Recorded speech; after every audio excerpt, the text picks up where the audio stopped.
Welcome to Pax Britannica. Season 2, Episode 50. Drunk with Blood.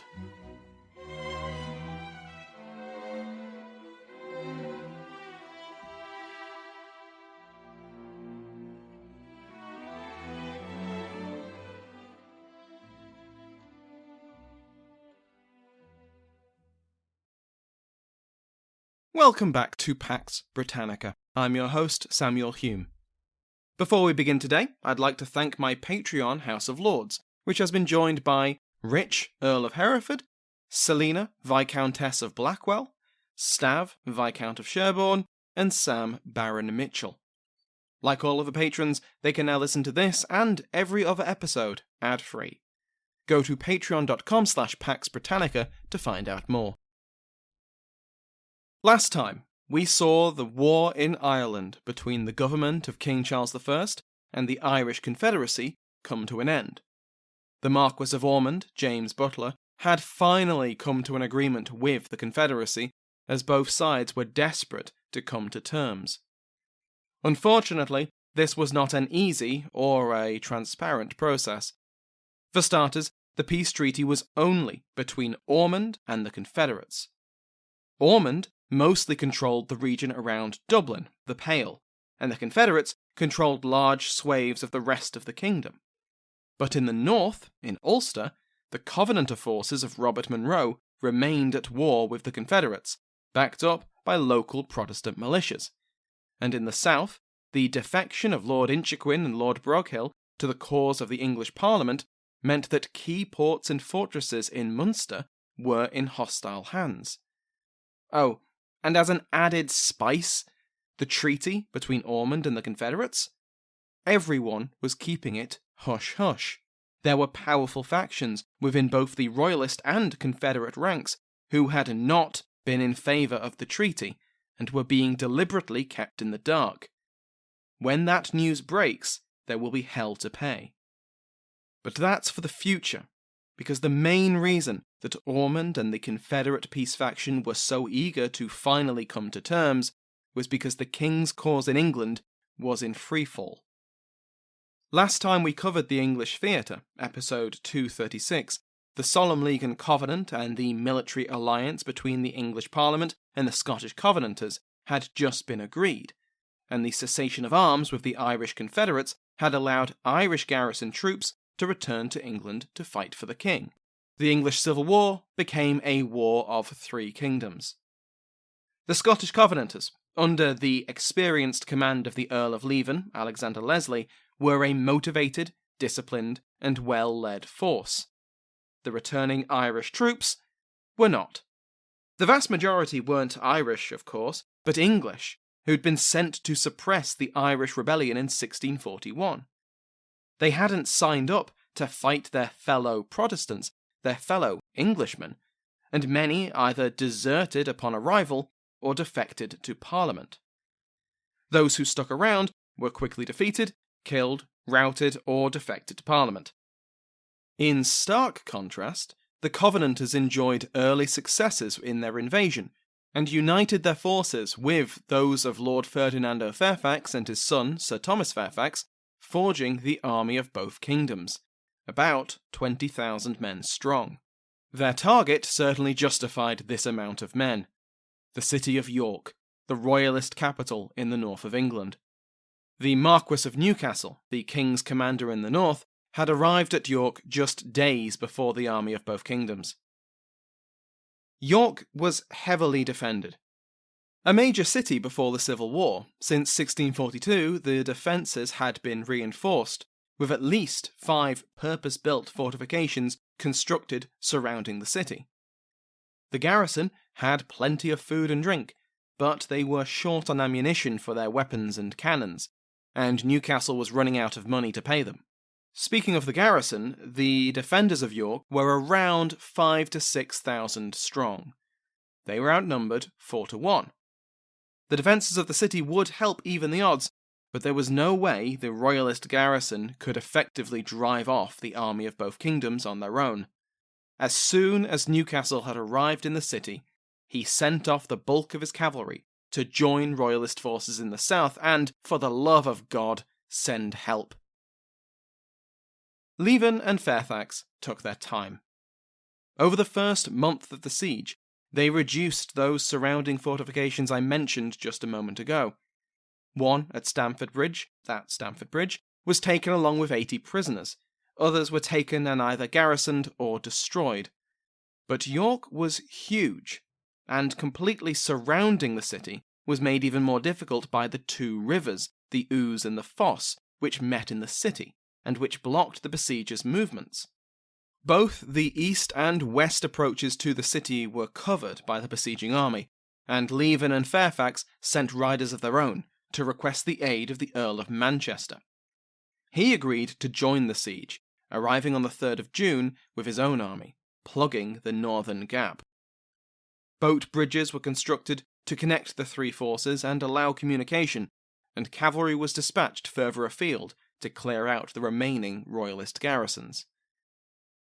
2 days after Manchester's arrival, the assault properly began.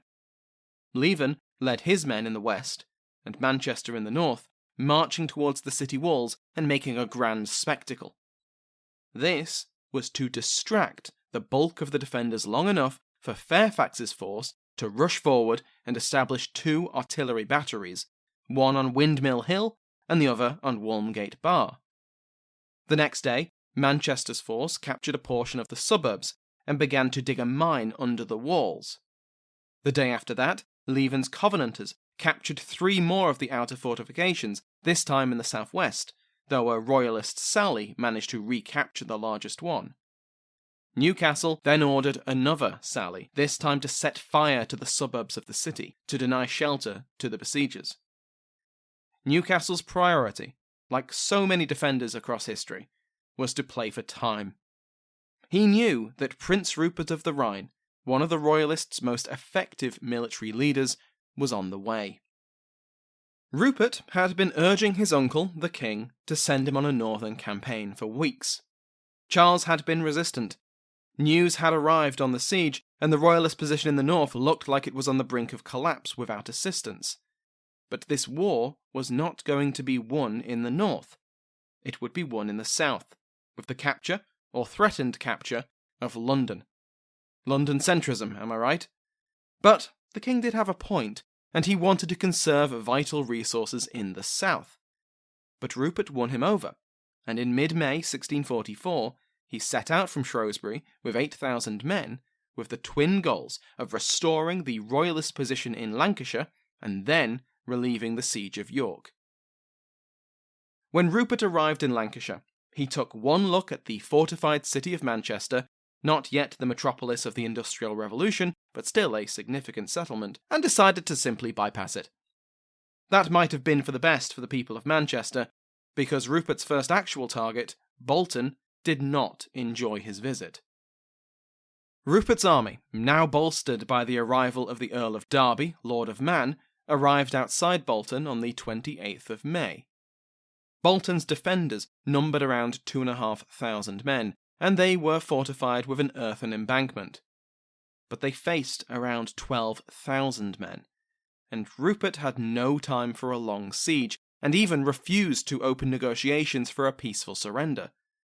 His first assault was turned away by a stoic defence by the garrison and a timely bit of rain, but the second assault, with Marston Moor leading the spearhead, overwhelmed the defenders, and the royalists poured into the town. What followed was, undeniably, a massacre, far beyond what was expected on the fall of a town, and notable even by the low standards of a civil war. The victorious besiegers refused, quote, quarter to any, whether soldiers or men in their houses, till the sword, drunk with blood, was sheathed. Parliament made hay over the sack, with one account claiming that nothing heard but kill dead was the word in the town, killing all before them without any respect, their horsemen pursuing the poor amazed people, killing, stripping and spoiling all they could meet with, nothing regarding the doleful cries of women and children, but some they slashed as they were calling for quarter, others when they had given quarter, Many hailed out of their houses to have their brains dashed out in the streets. But I forbear many sad things that might be inserted, the usage of children crying for their fathers, of women crying for their husbands, some of them brought on purpose to be slain before their wives' faces, the rending, tearing, and turning of the people naked, the robbing and spoiling of all the people of all things that they could carry.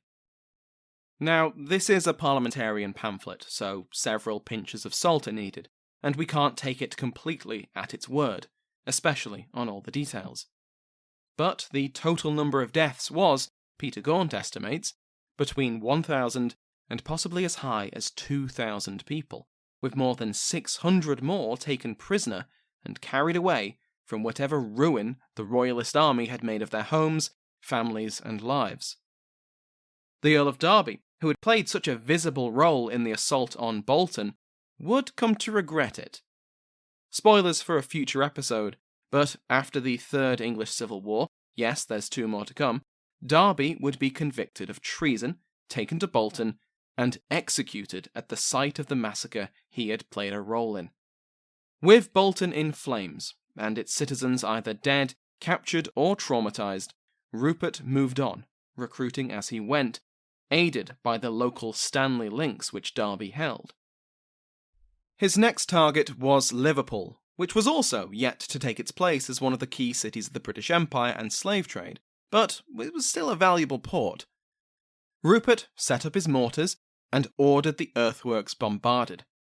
Parliamentarian ships from the Royal Navy delivered reinforcements and new supplies, but by the 12th of June it was clear to the defenders that the fortifications were crumbling under the bombardment, and they began to evacuate to the ships. That night, in the wee hours of the morning, Rupert's men stormed the town. Another sack took place, though not to the same brutal extent as Bolton. Their next stop was Lathom House, the seat of the Earl of Derby. Lathom House had been held by Derby's wife, Countess Charlotte. Countess Charlotte had stayed behind at Lathom House when her husband had gone to the Isle of Man, and it had soon come under parliamentary siege. Lathom was no ordinary 2 up, 2 down. Lathom was a serious stronghold. It had a moat, thick and high walls, and 9 towers. It was more a castle than a stately home. The Countess reportedly played the man at Lathom, according to parliamentary writers, and they mocked that her husband had fled to the Isle of Man, leaving her wearing his trousers. Throughout the months, she had led her militia in a valiant defence, holding off the local parliamentary armies. The situation turned after the Battle of Nantwich in January 1644, and the Parliamentary Council in Manchester decided that Lathom House had to be dealt with, while Sir Thomas Fairfax's army was in the region. On the 27th of February, Fairfax had Lathom House surrounded. Countess Charlotte played for time. Dragging out negotiations for her surrender until the 11th of March, Charlotte was no shrinking violet. Yes, Mr. Fairfax might have thousands of armed men surrounding her house, and yes, she was outnumbered heavily. But she was of the greatest of European nobility. She had kings and dukes and stadtholders among her ancestors, and this was her house, and Mr. Fairfax would bloody well defer to her. In the negotiations, she was contemptuous of Fairfax's officers, and insisted that Fairfax wait upon her, since she was so far above him socially. Now, I'm not a fan of aristocratic haughtiness, but I can't help but admire the Countess in this situation. She's facing down an army, and I'm sure she was terrified of the danger she and her family were in. But hell would freeze over before she allowed it to show. When negotiations broke down, either because Fairfax realised she was buying time, or he was just sick of being talked down to, Lathom House was fully invested by the besieging army. Countess Charlotte commanded a force of around 300 men, and she held out for 11 weeks. She rallied her men, and after Fairfax was ordered to move on into Yorkshire to link up with Leven Scots, he left enough soldiers to continue the siege. Charlotte's garrison repeatedly sallied forth, raiding the siege lines and keeping the besiegers on the defensive. On the 25th of April, the garrison actually captured a mortar which had been bombarding the walls, and essentially removed any chance for the parliamentarians to take Latham House by force. When the news of Rupert's imminent arrival, with Charlotte's husband in tow, reached the siege lines on 26th of May, the parliamentarians were forced to withdraw and lift the siege. Reunited with Derby, Rupert presented the unconquered countess with 22 enemy standards taken at Bolton from regiments which had besieged her home. Patrons of the rank of Earl and above will find a bonus episode in their feed covering the life of the Earl of Derby and his wife, Countess Charlotte. Rupert was on a roll when a letter from his uncle arrived. Charles congratulated his nephew's successes and then said, quote, "But now I must give you the true state of my affairs, which, if their condition be such as enforces me to give you more peremptory commands than I would willingly do, you must not take it ill. If York be lost, I shall esteem my crown little less, unless supported by your sudden march to me, and a miraculous conquest in the south, before the effects of their northern power can be found here. But if York be relieved, and you beat the rebels' army of both kingdoms which are before it, then, but otherwise not, I may make a shift upon the defensive to spin out time until you come to assist me. Wherefore I command and conjure you, by the duty and affection which I know you bear me, that all new enterprises laid aside, you immediately march, according to your first intention, with all your force, to the relief of York. But if that be either lost, or have freed themselves from the besiegers, or that, from want of powder, you cannot undertake that work, that you immediately march with your whole strength directly to Worcester, to assist me and my army." End quote. I wanted to read that source, almost the entire letter, because Charles's letter to Rupert, and the orders he gives in it, will hang over the prince for the rest of his life. Keen-eared listeners might also have noticed that the king suggested that if Rupert couldn't complete his northern objectives, he should march south to join him at Worcester. Why Worcester? Worcester is lovely, don't get me wrong, but it isn't where Charles had his court. That was Oxford. What happened to Oxford? Well, Parliament happened to Oxford.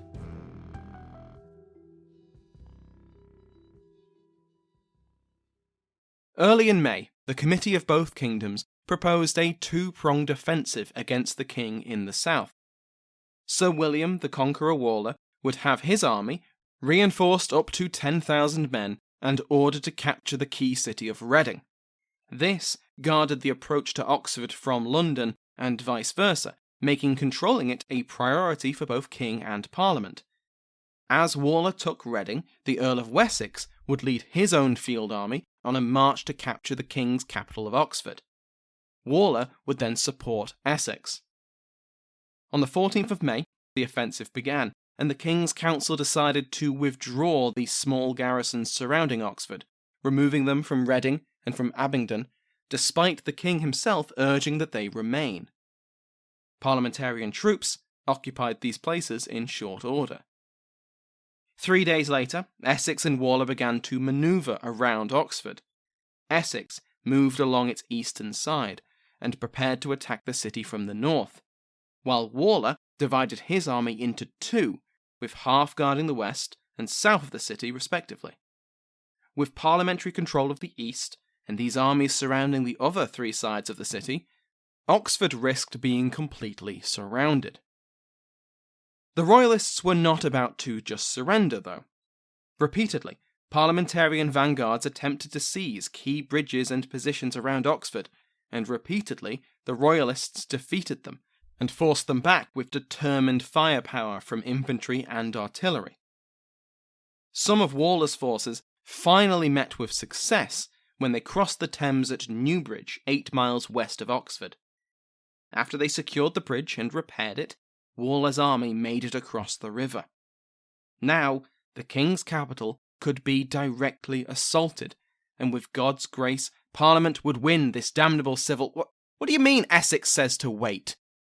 Because that's exactly what happened. Essex sent a message to Waller, ordering him to hold back from the city. Presumably, he had valid military reasons for this order. The other parts of the army needed time to get into position. Waller was without support, etc., etc. But I can't shake the impression that this was once again Essex and Waller's rivalry getting in the way. The idea that Waller might win the war must have physically hurt Essex. So, for military reasons or for personal ones, or a mix of both, Waller was held back, and a gap remained in the parliamentary encirclement.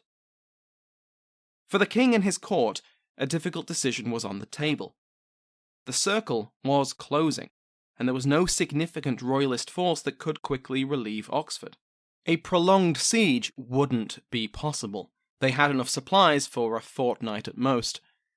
So the king decided to flee the Noose, with most of the cavalry and as many infantry as could keep up, and leave the rest to hold the city against the parliamentary armies, since the supplies would last longer. On the night of the 3rd of June, he led his army out of Oxford, heading west and slipping between Waller and Essex's armies. The two generals, alerted the following morning that the king had in fact escaped, set off after him. For 2 days, they marched along separate paths, until the two rivals met at Chipping Norton on the 6th of June. Here, Waller and Essex had a passionate exchange of views. Waller asked how on earth Essex had failed to cross a narrow river so many times and so let the king escape. Essex, to quote Lipscombe, was in no mood to take lessons in tactical river crossings from Waller. Essex took his ball and went home. He wasn't going to chase the king, not if it meant working with Waller. He announced he was going south to relieve the siege of Lyme Regis by Prince Maurice. This was a decision.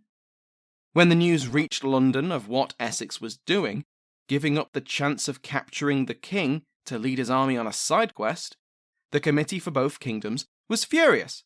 They immediately sent riders with orders for Essex to get back in line, turn around and think of the wider picture. But by the time they reached him, he was already en route to Lyme Regis, and he just carried on. Waller was thrilled to lose the interfering and incompetent Essex, and threw himself back into the pursuit. The king reached Worcester, and then learnt that his pursuers had, for some reason, lost half their number. This made direct confrontation not just possible, but preferable to continued retreat, and Charles turned around, leading Waller on a chase through the Cotswolds. Seriously, Lipscombe's map of these manoeuvres is a real mess, and that's not a fault of his. These armies were dancing. Eventually, Waller, blocked by destroyed bridges over the Severn, diverted elsewhere. Making it back to Oxford, the king had to be talked out of another advance on London. The risk of Waller or Essex taking them in the flank as the royalists faced down the trained bands was too great. Instead, the two armies continued their merry dance, each trying to get the other to commit to a battle in their own favour. Eventually, the two armies, each roughly 9,000 men strong, met near Banbury. On the 29th of June, they faced each other on opposite sides of the River Cherwell. Charles successfully baited Waller into the offensive by ordering a portion of his troops to move northeast. When Waller saw the royalists apparently spread too far apart, he gave the order to attack. His forces crossed the river at 3 points, one of which gives us the name of the battle of Cropredy Bridge. Essex was perhaps right to mock Waller's opinion on river crossings.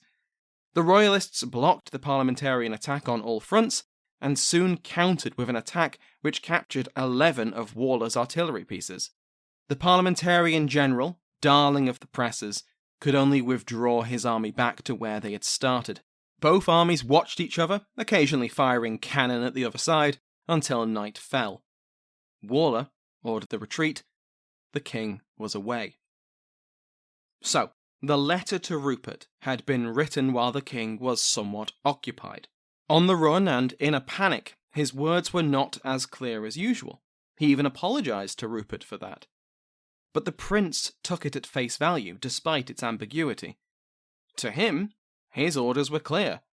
He would march on York, relieve it, and bring the army of both kingdoms to battle. because that was how he read the orders. Reportedly, he would keep this letter for the rest of his life, just in case he needs to defend his judgment for what happens at Marston Moor. Next time, we will see what happens at Marston Moor. Since our last episode, I attended and moderated talks at the Intelligent Speech Conference, so I had a front row seat to some brilliant history podcasts.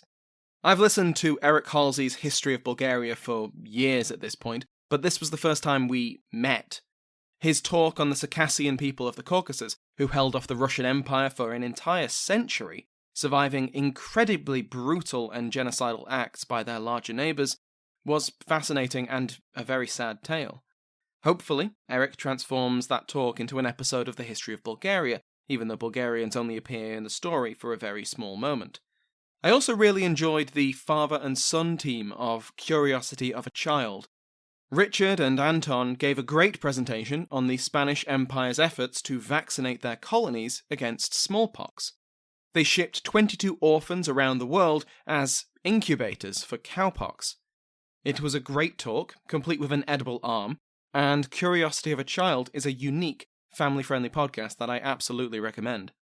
Thank you to my House of Lords, including but not limited to the King's favourite Mike Sanders, the Duchess of Devon, Michelle Gersich, the Marquess of Southampton, Alan Goldstein, and the Earl of Montgomery, David Montgomery. Remember that every patron, regardless of rank, receives an RSS feed, which you can put in any podcast app to listen to the podcast ad-free. If you know someone who you think would find Pax Britannica interesting, please tell them about it. Word of mouth is still the best way for any podcast to grow. Thank you to Sounds Like an Earful for the interval music used in today's episode, to my entire House of Lords, and to you for listening.